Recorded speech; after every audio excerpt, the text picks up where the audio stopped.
ក្តីវិបត្តិញាប់ញ័រក្នុងចិត្តដែលរូបស្រីមិនគិតអាណិតដល់រូបខ្ញុំលួចសំឡឹងអ្នកអានេះពេលស្រីរំបងពំទុកព្រួយខ្លួនមួយទ្រូងរែងព្រួយក្រៀមក្រំខ្លោចផ្សាយ៉ាងណាប្រាថ្នាសូមតែចិត្តភាំងក្តីបើថ្លៃមិនប្រណីសូមស្រីមេត្តាខ្ញុំឈោគៀនលួចគុណភាំងត្រាដូចដួងតារាដែលរសែនឆ្ងាយចិត្តរៀមនៅនឹកស្ដាយតែកាយស្រី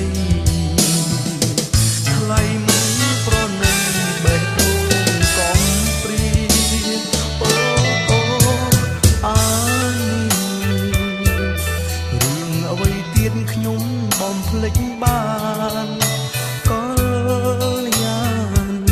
បំភ្លេចមិនបានដោយរឿងហេតុអ្វីសូមស្រីជួយឆ្លើយនៅចំឡើយយ៉ាងខ្លីបើថ្លៃមិនបែកទេសូមស្រីមេត្តា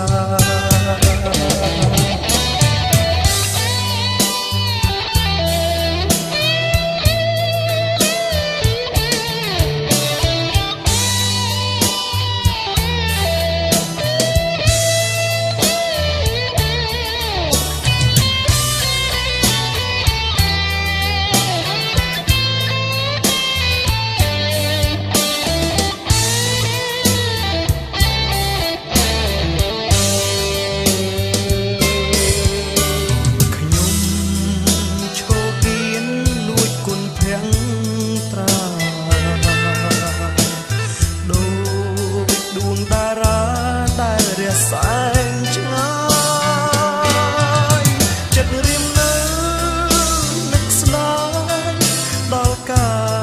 យស្រីថ្លៃមិនប្រណីបេះដូងកំព្រាអូអានេះរឿងអ្វីទៀតខ្ញុំបំភ្លេចបានក៏យ៉ាងបំភ្លេចមិនបានដោយរឿងហេតុអ្វីសូមស្រីជួយឆ្លើយនៅចំឡើយយ៉ាងខ្លីបើថ្លៃមិនបែកទេសូមស្រី